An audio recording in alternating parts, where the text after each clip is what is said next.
Hello students, आपका एक बार फिर से स्वागत है आपके अपने चैनल द ट्यूशन सेंटर पर। जैसा कि आपको पता है कि 10th क्लास के एग्ज़ाम की डेट अनाउंस हो चुकी है और अपना सिलेबस भाई बहुत पड़ा है वैसे तो, लेकिन मेरी कोशिश रहेगी कि आपको फर्स्ट डिवीज़न तक का तो मैं कंप्लीट करवाऊँ ही करवाऊँ यहाँ पे, और बाकी क्लासें अपनी लगातार चलती रहेगी।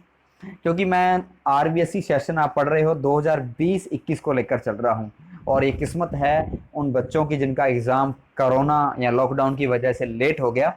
और जो बच्चे लगातार वीडियोस को देख रहे हैं, पढ़ रहे हैं, उनके लिए एक बहुत बढ़िया मौका है कि फर्स्ट डिवीजन से ऊपर मेरी गारंटी है, अगर आपने अच्छे से इन वीडियो को किया है तो।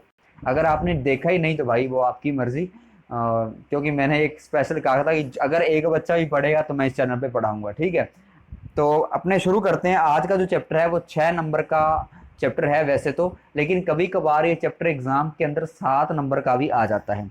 7 नंबर का मतलब क्या हुआ कि भाई साहब कई बार क्या होता है कि 6 नंबर का एक बड़ा क्वेश्चन तो इसका फिक्स है, लेकिन 1 नंबर का क्वेश्चन भी कई बार इनकी किताबों से अपने को मिल जाता है एग्जाम पेपर के अंदर।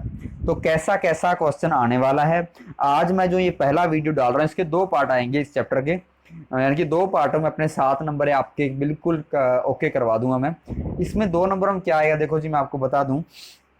दोनों पार्टों में जो पहला पार्ट आज डाल रहा हूं वो है आपका कंसेप्ट, टोटल कंसेप्ट, चाहे वो 6 नंबर के क्वेश्चन का है चाहे वो 1 नंबर के क्वेश्चन का है, ठीक है जी। आपका पूरा कंसेप्ट और साथ में एक एक नंबर के क्वेश्चन कौन कौन से आएंगे ये 100% श्योर है। जो मैं क्वेश्चन आपको यहाँ पे देने वाला हूँ उससे बाहर आपको क्वेश्चन 1 नंबर वाले में नहीं मिलने वाला, और वही 6 नंबर वाले के अंदर होगा भाई। तो वीडियो देखते रहिए, ध्यान देते रहिए, ज़्यादा से ज़्यादा इसको जितने भी आपके साथी हैं उनको भेजिए ताकि उनका भी थोड़ा भला हो जाए, ठीक है। और मैं ये नहीं कह रहा कि आप लाइक कीजिए, कमेंट कीजिए, आपको अच्छा लग रहा है तो कीजिए, नहीं लग रहा तो मत कीजिए, लेकिन हाँ अगर चीज़ें समझ में आ रही है तो भाई पढ़ते रहिए इसको और देखते रहिए, ठीक है। तो शुरू करते हैं अपने इस चैप्टर को लेकर आज। इस चैप्टर की अगर मैं शुरुआत करूं तो चैप्टर में जो 4 पार्ट हैं काफ़ी इंपॉर्टेंट और मेन पार्ट है, वो कौन कौन से पहले उनकी बात कर लेते हैं, ठीक है। तो वो 4 पार्ट है। अभी नंबर 1 पे आता है समांतर माध्य। समांतर माध्य एक वही माध्य है जिसको आप छोटी कक्षाओं में औसत का नाम देते थे, जिसको मैं इंग्लिश में अर्थमेटिक मीन और एवरेज भी कहते हैं। दूसरा है जी माध्यिका या माध्यक, जिसको मीडियन कहते हैं। तीसरा बहुलक, जिसको मॉड कहते हैं। और चौथा है भारित माध्य, वेटेड अर्थमेटिक मीन। और ये भारित माध्य ये समांतर माध्य का ही एक पार्ट है, लेकिन इसको मैंने अलग इसलिए लिखा है क्योंकि कई किताबों के अंदर से पूरी तरीके से ये प्रिंट नहीं हुआ है, तो इसको मैंने थोड़ा सा अलग लिया। इसके सारे क्वेश्चन अपने सॉल्व करेंगे कि कैसा क्वेश्चन रहने वाला है। तो पहले मैं स्टार्ट करता हूँ समांतर माध्य से। वैसे तो आपने औसत पढ़ा है और औसत की डेफिनेशन आपको याद होगी, अगर किसी को थोड़ा सा भी ध्यान हो कि भाई अपने औसत के अंदर मैं थोड़ा रिपीट करवा दूं। जब अपने औसत किया तो अपने पढ़ा था कि राशियों का योग बटा राशियों की संख्या, राशियों का योग बटा राशियों की संख्या। कहने का मतलब क्या है कि कोई भी राशि आपको दी हुई है उनका जोड़ करो और जितनी राशियां दी है उसका भाग दे दो, आपका औसत निकल जाएगा। जैसे मान लो आपको 10 संख्याएं दी है, ठीक है, तो उन 10 का जोड़ कर लो भाई और बटा में 10 का भाग दे दो, आपका औसत निकल जाएगा। इसी तरीके से समांतर माध्य निकल जाएगा। तो बात करते हैं समांतर माध्य में क्या है। तो समांतर माध्य कहते हैं आंकड़ों का योग बटा में आंकड़ों की संख्या। तो इसके ऊपर आपने नहीं जाना है, सिर्फ इसके अंदर आप ये ध्यान रखो कि समांतर माध्य को एक्स बार से अपने दर्शा सकते हैं।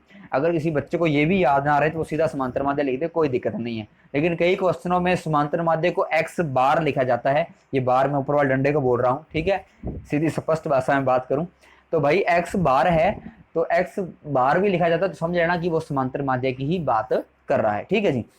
तो क्या कुछ है समांतर माध्य में, उसके बारे में बात करते हैं। सबसे पहले आता है समांतर माध्य की अवर्गीकृत श्रेणी, यानी कि जिसमें वर्ग ना हो, कि आपको संख्याएं दे दी। अब पहले तो आपको राशियां दी होती थी, 10 राशियां दे दी, आप उसका जोड़ किया, 10 का भाग दे दिया, है ना। लेकिन इस बार क्या हुआ कि उसने सोचा कि यार इतना मान लो कि 100-200 राशियां दे दे। अब 100-200 राशियों को तो गिनते गिनते थक जाओगे भाई, जोड़ते जोड़ते थक जाओगे। तो एक ऐसा तरीका निकाला ताकि इसको एक सारणी में डाल के आसानी से आंकड़ों को इकट्ठा करके और अपने उसका आंसर निकाल सकें, ठीक है। तो अवर्गीकृत श्रेणी में क्या हुआ कि एक्स वैल्यू दी और एफ वैल्यू दी है, ठीक है। तो एक्स मान लो कि मैंने माना कि कोई संख्या 1 है और वो जी 5 बार है। एक संख्या है वो 5 बार आई हुई, जैसे मान लो 1 1 1 1 1, इसे 5 बार आए हुए। ऐसे मान लो 2 10 बार आई हुई है, तो आप जोड़ते जोड़ते काफी टाइम लग जाएगा ना। तो इससे इसलिए क्या कि इसको दर्शाने के लिए एक्स तो है जी संख्याएं, कि मान लो अगर मैं एक की इस संख्या की बात करूं तो एक तो मैं लिखूंगा एक्स वाली जगह पर, और एफ का मतलब है बारंबारता। बारंबारता होती है गिनती, टोटलिंग की संख्या कितनी बार आ रही है। जैसे मान लो एक 5 बार आ रहा है तो एक्स का मान 1 और एफ का मान 5। ये आपको दोनों क्वेश्चन में दिए होंगे। आपको जो क्वेश्चन सॉल्व कहां से शुरू करना है मैं आपको बताऊं कि भाई सबसे पहला काम आपने करना है कि एक्स आपको दिया है, एफ आपको दिया है, सबसे पहले आप एफ और एक्स की गुणा करो, बनाओ एफ एक्स। क्या बना लिया? F x. फिर करो एफ एक्स का जोड़ और इधर करो एफ का जोड़, एफ एक्स का जोड़ करो और एफ का जोड़ करो, और फिर करो एफ एक्स में एफ का दो आप भाग।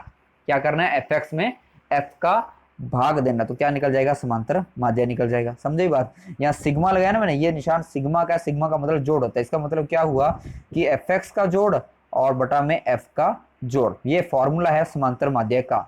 ठीक है।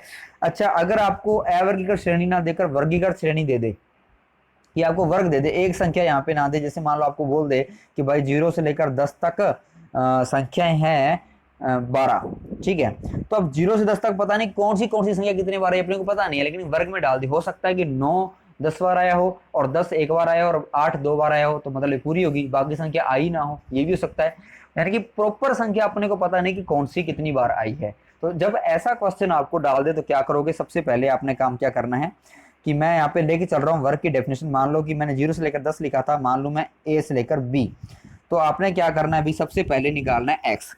वर्ग आपको दिया होगा, एफ आपको दिया होगा, तो सबसे पहले आपको पता है समांतर माध्यम क्या करते हैं? एफ एक्स करते हैं। तो एफ एक्स में क्या, अभी एफ तो अपने पास में है लेकिन एक्स अपने पास में नहीं है इस सवाल में, तो पहले काम क्या करेंगे? एक्स निकालेंगे। तो एक्स कैसे निकालेंगे भाई?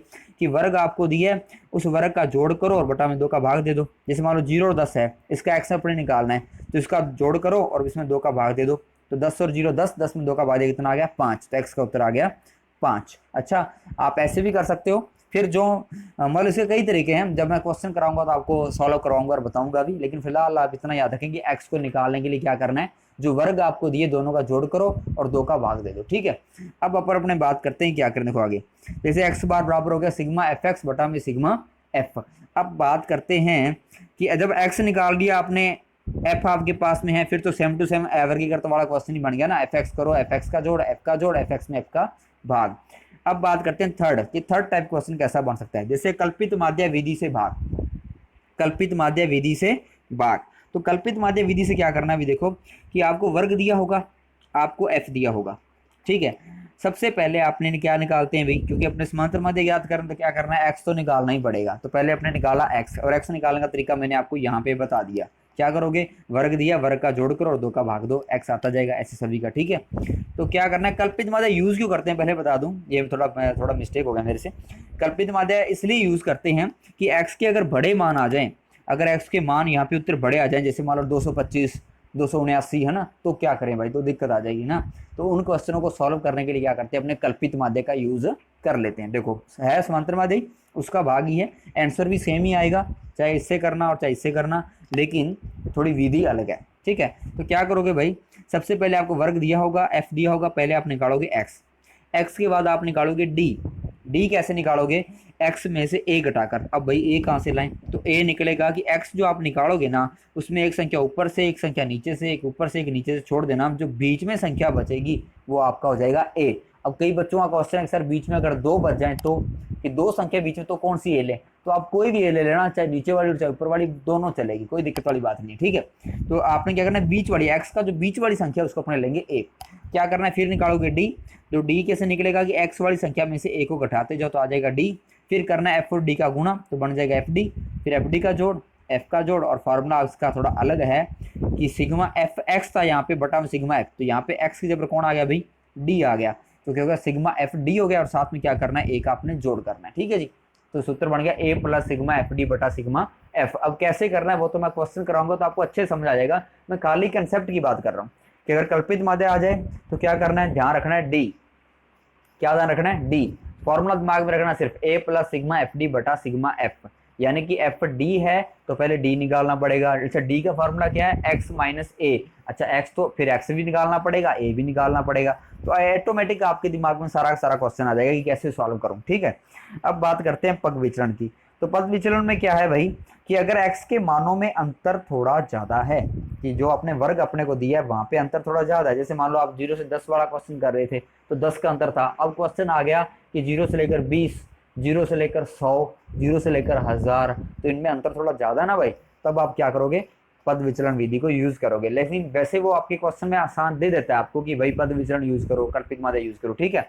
अब देखो बात ध्यान से, तो वर्ग दिया है, अच्छा वर्ग दे रखा है आपको, एफ दे रखा है, और सबसे पहले क्या करना है आपको, वही तरीका एक्स ज्ञात करना है। अब कल्पित माध्य में निकाला था डी, लेकिन यहाँ पे आपने निकालना है यू, और यू का फॉर्मूला होता है एक्स माइनस ए बटा में एच, यानी कि एक्स माइनस ए तो सेम है, कौन सा, डी वाला, बस इसमें एच का भाग देना है। एच क्या है भैया, अब देखो एच होता है अंतराल, अंतराल बोले तो वर्ग का अंतर, जैसे मान लो वर्ग आपको दे दिया 0 से लेकर 20, तो अंतर कितना है भाई 20 का, तो एच का मान आ गया 20, ठीक है। तो एच निकालना है, फिर आपने क्या करना है, अब कल्पित पद विचलन विधि से ज्ञात करो, तो यू आपने निकाला है, तो मतलब क्या करोगे, एफ और यू की गुणा, तो आ गया एफ यू, फिर सिग्मा एफ यू, और इधर सिग्मा एफ का जोड़, यानी कि एफ का जोड़ और एफ यू का जोड़, फिर फार्मूले मान रख देना। फार्मूला क्या होगा, सेम ही है, एक ही जगह यही आ रहा है, जहाँ पे एफ डी था वहाँ एफ यू आ गया, बटा में एफ तो होना ही था, लेकिन इस बार थोड़ा सा चेंज हो गया कि जब यू आ गया तो गुणा में कौन आ गया, साथ में एच। और ये बात मैं बार बार बोल रहा हूँ कि उत्तर आपका हर बार सेम आएगा, ये आप चेक कर लेना चाहिए, ठीक है, लेकिन विधि थोड़ी सी अलग है, ठीक है।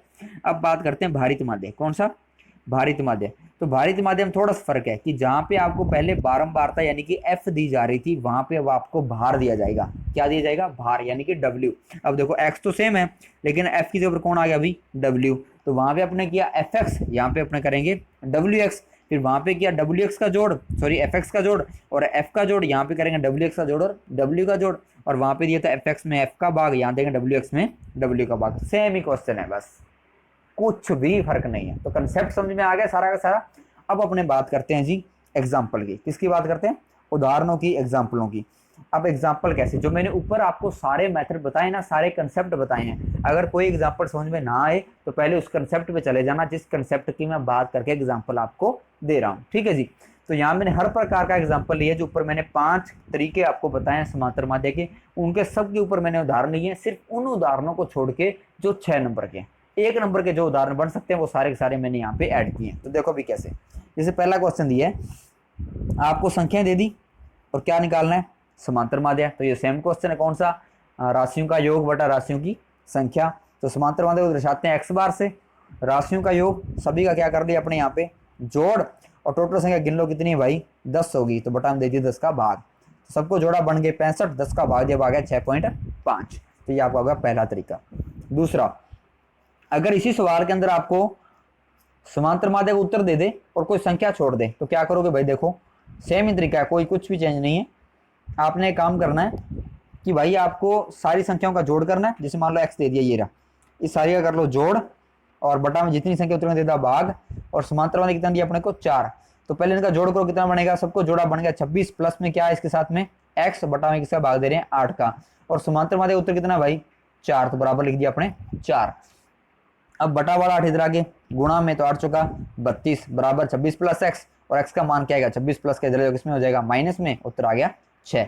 तो ऐसा भी क्वेश्चन आपको वो सेम टू सेम दे सकता है कि आपको संख्या छोड़ दे और उत्तर दे दे। तो करना वही तरीका है, राशियों का योग बटा राशियों की संख्या, बस बराबर वहां पहले समांतर माध्य का उत्तरार्थ था, बराबर समांतर माध्य लिखा हुआ आपके आ जाएगा, ठीक है जी। अब बात करते हैं तीसरे क्वेश्चन की। तो तीसरा एग्जाम्पल है, उसमें 5 संख्याओं का औसत 18 है, कि 5 संख्या उनका औसत कितना है 18 है, और 4 संख्याओं का अगर एक संख्या हटा दी जाए, यानी कि संख्या कितनी बचेगी 4, और चारों का औसत कितना है भाई 16, तो पांचों का औसत 18, यानी कोई संख्या 19 की हो सकती है, कोई 20 की हो सकती है, कोई 17 की हो सकती है, लेकिन सबको अगर अपने एवरेज नंबर दें तो कितना बनता है 18, यानी कि प्रत्येक संख्या 18 की बनती है। तो टोटल संख्या कितनी होगी भाई 5 इंटू 18, यानी कि 18 5 कितने हो गए 90, कितने हो गए 90, तो टोटल संख्या आ गई 90।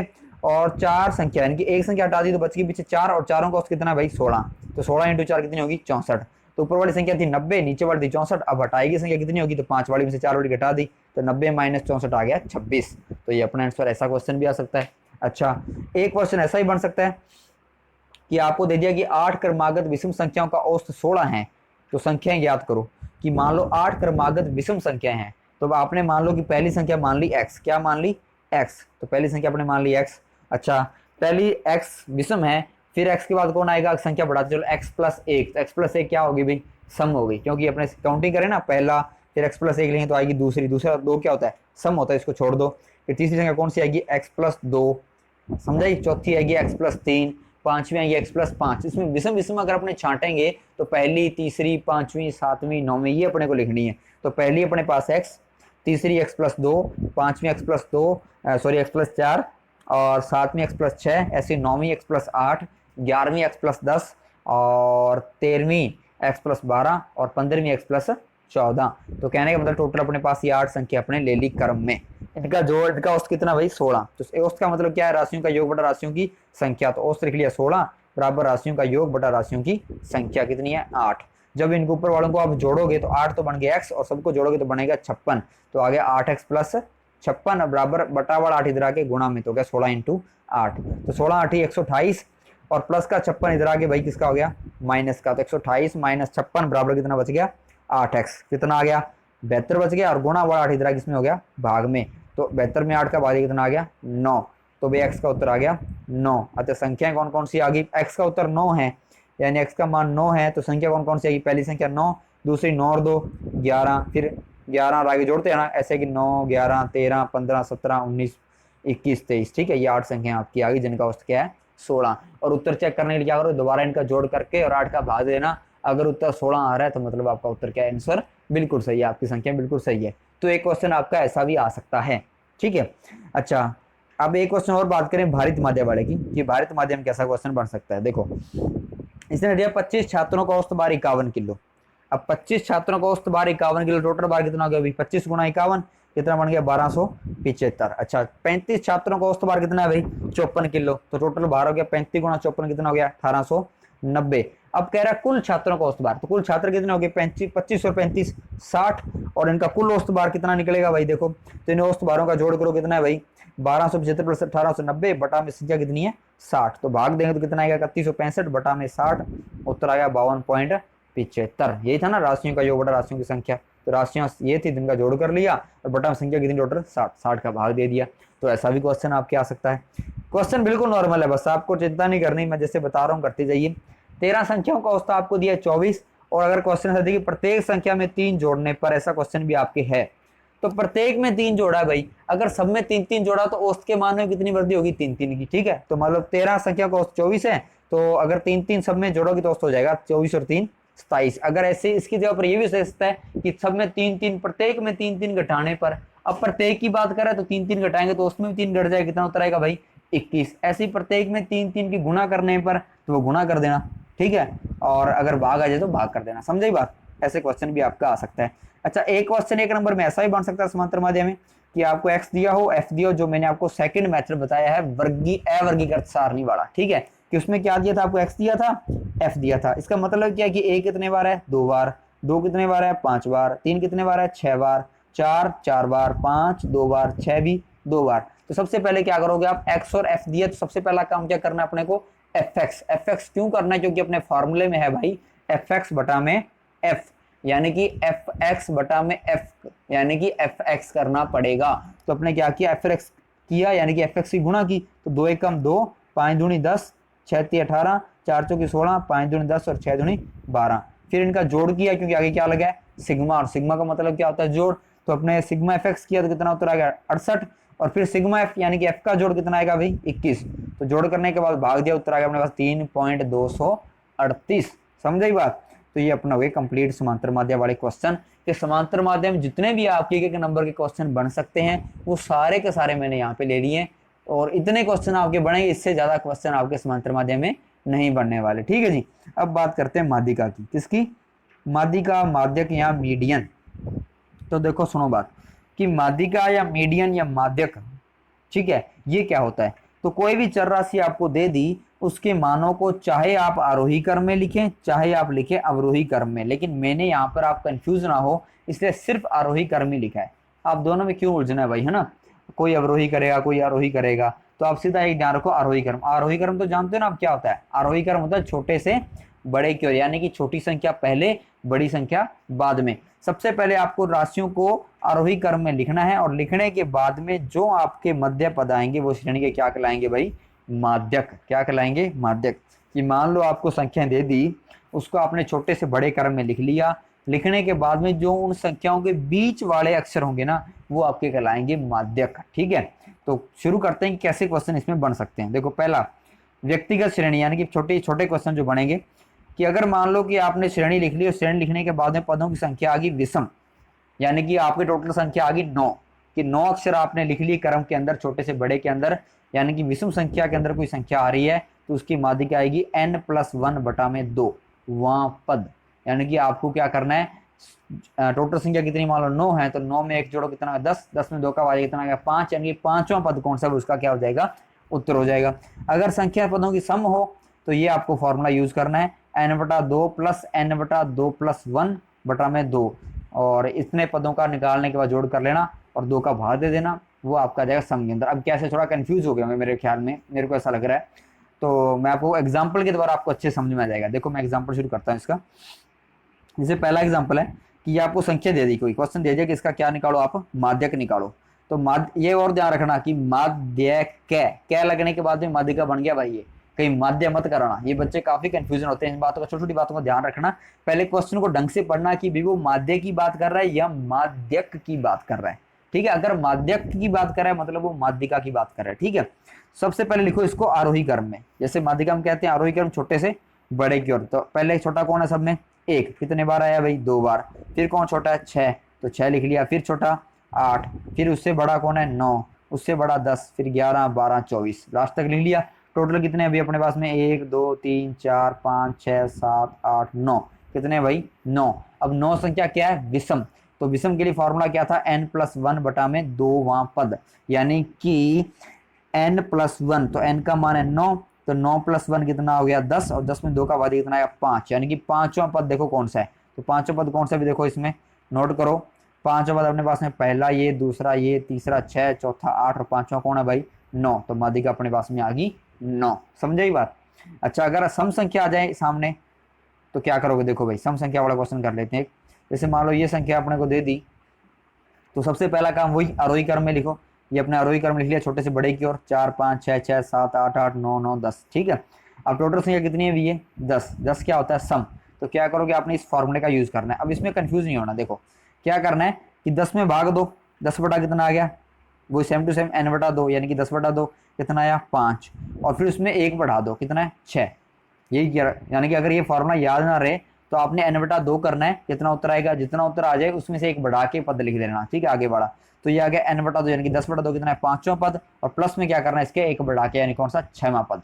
तो पांचवा और छठा पद देखो कौन सा है इसमें, तो पांचवा पद अपने पास में देखो ध्यान से कौन सा इसमें, पहला 4, दूसरा 5, तीसरा 6, चौथा 4, पांचवा कौन है 7 और छठा कौन है 8, तो यहाँ पे 7 पांचवा पद और छठा आ गया अपने पास में 8, यानी कि 7 + 8/2, तो बराबर बन गया 15/2, और माध्यिका अपने पास में आ गई जी 7.5। तो ऐसे क्वेश्चन माध्यिका के अंदर बनेंगे। मैं दोबारा बता दूं आपको कैसे करना है। सबसे पहले लिखो आरोही क्रम में, आरोही क्रम लिखने के बाद में टोटल संख्या देखो कौन कितनी है, अगर विषम है तो उसके अंदर क्या करो 1 जोड़ के 2 का भाग दे दो, जो उत्तर आएगा वो पद देख लो कौन सा है वो उसका उत्तर हो जाएगा। अच्छा अगर आ जाए सम तो क्या करना है 2 का भाग दो, जो उत्तर आए उसमें 1 बढ़ा के पद देखो, यानी कि 5 उत्तर आया जैसे यहाँ पे उसमें 1 बढ़ाया तो हो गए 6, उन दोनों पद को देखो कौन से हैं, उन दोनों का करो जोड़ और 2 का दे दो भाग, तो आपका आ जाएगा सम वाला आंसर, ठीक है। एक आधा क्वेश्चन 2 क्वेश्चन आप इस पे करके दे लेना, आपको थोड़ा आसानी से इसका सॉल्व हो जाएगा।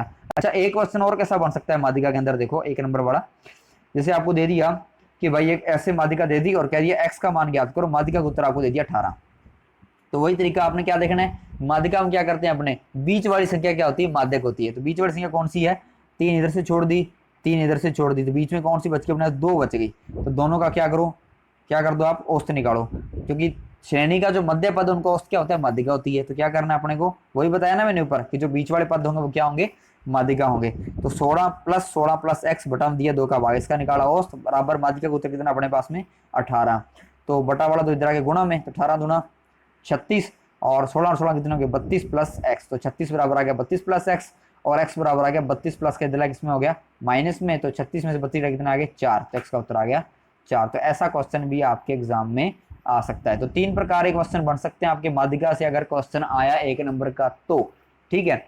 इससे आसान बनेंगे, इससे कठिन नहीं बनेंगे, ये मेरा वादा आपसे। आप इन क्वेश्चनों को अगर कर लेंगे तो 100% इनके जैसे 2-3 एग्जाम्पल लेके और कर लेना आप, आपका 1 नंबर का क्वेश्चन माध्यिका में नहीं कटेगा, ठीक है। अब बात करते हैं माध्यिका के बड़े कंसेप्ट की, जिसमें अवर्गीकृत श्रेणी की बात हो। देखो भाई कैसे, जब श्रेणी अवर्गीकृत हो अवर्गीकृत श्रेणी हो तो क्या करना है भाई, अपने को ध्यान रखना कि अवर्गीकृत श्रेणी अगर आपको दे दे तो आपने एक काम करना है कि इसमें अंदर क्या होगा, सवाल के अंदर आपको दिया जाएगा भाई, सवाल के अंदर आपको दिया जाएगा एक्स और एफ। क्या दिया जाएगा, एक्स और एफ। तो सबसे पहला काम अगर आपको माध्यिका बोले, जैसे समांतर माध्यम करते थे ना आप, सबसे पहला काम क्या किया था आपने समांतर माध्यम में, एफ एक्स ज्ञात किया था। क्या किया था, एफ एक्स ज्ञात किया था। वैसे ही माध्यिका के अंदर सबसे पहले आप क्या करोगे, सी एफ ज्ञात करोगे। क्या ज्ञात करोगे, सी एफ। अब सी एफ क्या होती है भाई, सी एफ होती है संचयी बारंबारता। संचयी बारंबारता का मतलब क्या है कि जो ये एफ है ना, इसको संचय करना यानी कि इकट्ठा करना। तो एफ को इकट्ठा करके जोड़ते हुए अपने लिखना है, वो अपनी हो जाएगी सी एफ। तो एक्स आपको दिया जाएगा, एफ आपको दिया जाएगा, पहले आप निकालोगे सी एफ, यानी कि एफ का ऐसे करके आप जोड़ करते जाओगे। कैसे मैं आपको थोड़ा बता दूंगा। और फिर एफ का जोड़ करने के बाद में जो लास्ट वाला अक्षर आएगा वो आपको हो जाएगा एन। क्या हो जाएगा, एन। फिर करना आपने n/2, जो उत्तर आएगा उससे ठीक बड़ी, उससे वैसे तो बहुत बड़ी संख्या है, कुछ और भी होंगी सी एफ इसके अंदर बड़ी, लेकिन आपको ठीक बड़ी सी एफ देखनी है, यानी कि जो जस्ट बड़ी हो, वो देख के उसके सामने आपने एक्स का मान देखना है, चर का मान देखना है, वो आपका हो जाएगा माध्यिका। जैसे एग्जांपल मैं यहाँ पे नीचे करवा रखा है, देख लो एक बार। ये आपको एक्स दिया है यहाँ पे और ये आपको दिया है एफ। तो पहले निकालो सी एफ। सी एफ क्या था, एफ को इकट्ठा करके लिखना। तो 7 का आ गया भाई 7। अब 7 में 2 इकट्ठे किए तो कितने बन गए, 9। 9 में 5 इकट्ठे किए कितने बन गए, 14। 14 में 6 इकट्ठे कितने बन गए, 20। और लास्ट अक्षर क्या होगा, मैंने बताया था क्या होगा, एन।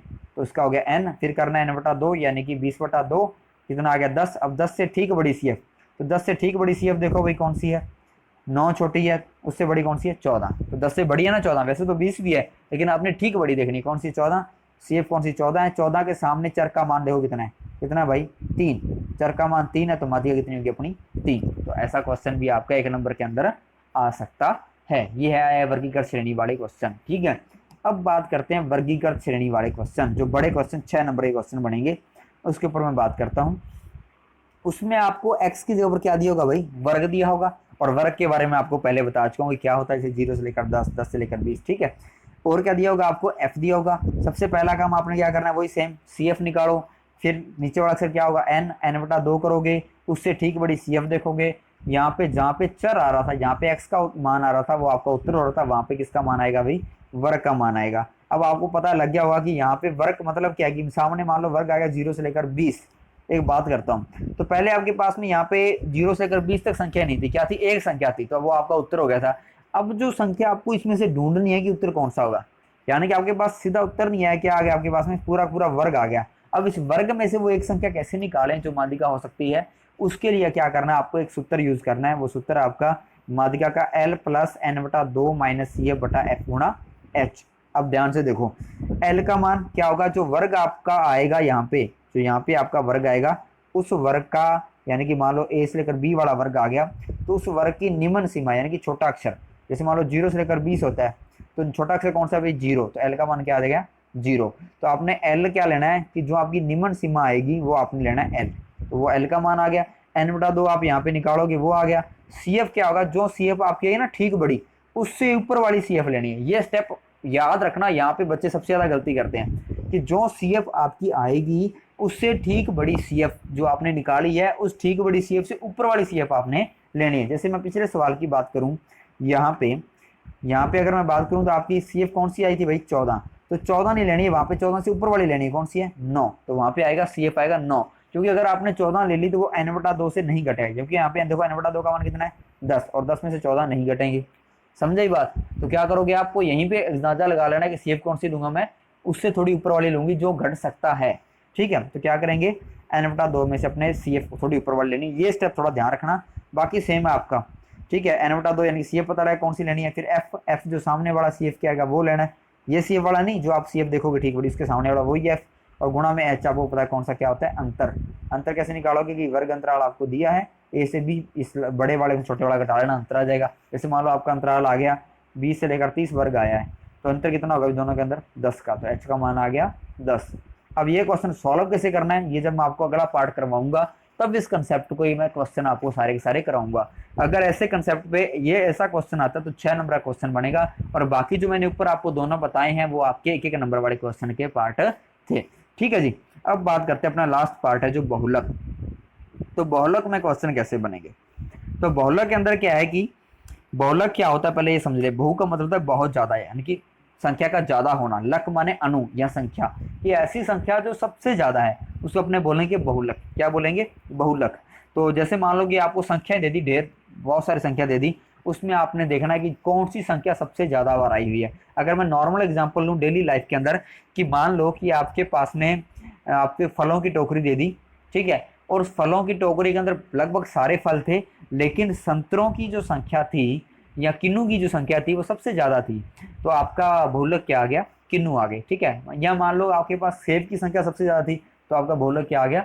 सेब आ गया। समझे बात? ऐसे अगर एक क्लास की बात करें, 10वीं क्लास की अपने बात कर लें, तो 10वीं क्लास में मान लो लड़के लड़कियां सब बैठे हैं, लेकिन ज्यादा संख्या है वो लड़कों की है, तो आपका बहुलक क्या आ गया? लड़के आ गए। या मान लो लड़कों में बात करें तो आकाश नाम के लड़के बहुत ज्यादा हैं, तो उनका बहुलक क्या आ गया? आकाश आ गया। समझाई बात? तो ऐसे क्वेश्चन आएंगे। तो जैसे मैं क्वेश्चन नीचे दिया हुआ आपको, देखो ध्यान से, मैं थोड़ा ऊपर कर लूँ इसको स्क्रीन को। जैसे ये क्वेश्चन दिया है कि आपको ये संख्या दे दी और इसका बहुलक पूछ ले, तो ध्यान से देखो, सबसे ज्यादा बार कौन संख्या दिखाई दे रही है आपको इसके अंदर? 2। तो आपका बहुलक क्या हो गया भाई? 2। और बहुलक को दर्शाते हैं जेड बार से। अगर भूल जाओ तो बहुलक ही लिख लेना, कोई दिक्कत वाली बात नहीं है। ठीक है, अब देखो आगे इसका दूसरे क्वेश्चन कैसे होंगे। अब मान लो एग्रीगेट श्रेणी की बात करें जिसमें आपको एक्स दिया हो और क्या दिया हो? एफ दिया हो। तो ऐसे क्वेश्चन में क्या करोगे आप? आपको जब बहुलक नाम आ गया तो सबसे पहला काम ही आपने ये करना है कि सबसे बड़ी बारंबारता, तो अब एफ देखनी है सबसे बड़ी कौन सी है भाई, उसके सामने एक्स का मान देखना है कितना है, वो आपका क्या हो जाएगा? बहुलक। जैसे मान लो ये क्वेश्चन दिया है, इस क्वेश्चन सबसे बड़ी एफ कौन सी है भाई? 6। तो सबसे बड़ी बारंबारता की 6, इसके सामने चर का मान यानी कि एक्स का मान कितना है भाई? 5। तो बहुलक कितना हो गया? 5। तो एक नंबर का क्वेश्चन सबसे आसान बनेगा आपका बहुलक के अंदर। समझाई बात? अब एक क्वेश्चन और वर्गीकृत श्रेणी की बात करते हैं कि वर्गीकृत श्रेणी कैसी है, अगर बड़े क्वेश्चन इसमें से बहुलक का कैसा बन सकता है। तो सबसे आसान है समांतर माध्य, माध्यिका और बहुलक में मेरे को सबसे आसान बहुलक लगता है, क्योंकि इजी तरीके से इसमें आंसर आ जाते हैं। ठीक है, तो अगर आपका क्वेश्चन ऐसे आ जाए कि बहुलक या माध्यिका में से एक करो, तो आपने क्या करना है कि बहुलक आपको ज्यादा अच्छा लगेगा मेरे ख्याल में। तो अगर बड़ा क्वेश्चन आ जाए इसके अंदर 6 नंबर वाला, उसका कंसेप्ट क्या होगा? उसके अंदर आपको दिया होगा सवाल के अंदर वर्ग दिया होगा और क्या दिया होगा? एफ दिया होगा। तो पहला काम तो आपने क्या करना है बहुलक के अंदर? सबसे बड़ी बारंबारता। तो सबसे बड़ी बारंबारता देखी, उसके सामने क्या देखा आपने? वर्ग का मान देखा। वर्ग का मान देखने के बाद पता लगाया कि एक संख्या तो नहीं है भाई, बहुत सारी संख्या आ गई वर्ग के अंदर। तो बहुलक सबसे ज्यादा बार आने वाली संख्या कौन सी होगी, उसको ढूंढने के लिए अपने क्या करेंगे? एक फॉर्मूला लगाएंगे। तो एक सूत्र अपने लगाया, L plus F one minus F zero बटा में 2f1 minus F zero minus F2 गुणा में एच। तो देखो अभी एल का मान, एल वही सेम कौन सा? निम्न सीमा वाला। अब ये एच, एच वही अंतर आपका बी माइनस ए वाला है ना, लेकिन ये 3-4 अक्षर थोड़े ज्यादा आ गए। कौन से? F1 F0 और F2। ये क्या है? तो जो आप सबसे बड़ी बारंबारता निकालोगे ना F1, सबसे बड़ी बारंबारता, वो आपकी हो जाएगी जी F1, और जो उससे ऊपर वाली वो हो जाएगी F0, जो उससे नीचे वाली हो जाएगी वो क्या हो जाएगी? F2। अगर ऊपर नीचे कुछ नहीं है तो वो मान क्या हो जाएगा? 0 हो जाएगा। जैसे मान लो मैं लिख लूँ बारंबारता, सबसे बड़ी बारंबारता आपकी आएगी 10, ऊपर आपकी पड़ी 8, नीचे आ गई आपकी 7। तो आपका F1 हो गया 10, F0 हो गया 8 और F2 हो गया 7। ये जब अपने क्वेश्चन करेंगे थोड़ा सा और क्लियर आपके हो जाएगा। तो समझ में आ गई की बात आपको? ये आपके बहुलक का, माध्यिका का, समांतर माध्यिका, तीनों के सारे कंसेप्ट अपने कंप्लीट हो चुके हैं। साथ में एक एक नंबर के जो क्वेश्चन कौन कौन से आएंगे वो कंप्लीट हो चुके हैं। मैं थोड़ा सा रिमाइंड करवा दूं कि अगर समांतर माध्य कर रहे हो तो दिमाग में रखना है fx, कल्पित माध्य कर रहे हो तो दिमाग में रखना है fd, और अगर पद विचरण कर रहे हो तो दिमाग में रखना है fu। अच्छा जी, ये और साथ में क्या रखोगे? छोटे क्वेश्चनों में औसत को दिमाग में। ठीक है, अगर आप कर रहे हो माध्यिका तो दिमाग में रखना है पहला अक्षर CF। क्या रखना है? CF, यानी कि संचयी बारंबारता निकालनी है। ठीक है, माध्यिका के अंदर। और अगर आप याद कर रहे हो बहुलक तो आपने सबसे पहले देखना है सबसे बड़ी बारंबारता। ठीक है जी, समझे बात? इतना ही काम है, ये आपको दिमाग में रखना है। पूरी की पूरी वीडियो ढंग से देखना। अगर कुछ समझ में ना आए एक बार दोबारा थोड़ा सा रिपीट करके देखना। अगर फिर भी दिमाग में ना आए तो कमेंट बॉक्स में या मेरे को व्हाट्सअप मैसेज करके भी आप बता सकते हो, आपका पूरा सहयोग किया जाएगा। लेकिन आप इन वीडियो को अच्छे से पढ़ें और अपने सहपाठियों को ज़्यादा से ज़्यादा शेयर करें ताकि उनका भी फायदा हो सके। इसके बाद एक पार्ट और मैं डालूंगा और उस एक पार्ट के बाद अपना 7 नंबर का जो चैप्टर है एकदम कंप्लीट हो जाएगा। और ये मानने वाली बात है कि जिस बच्चे का ये चैप्टर वाला जो क्वेश्चन है सही होता है उसके फेल होने के कोई भी चांस नहीं होते, ये 100% श्योर है, ये मैं आपको बता दूं। इसलिए इस चैप्टर के दोनों वीडियो आप अच्छे तरीके से करना। तो आज के लिए इतना ही, धन्यवाद।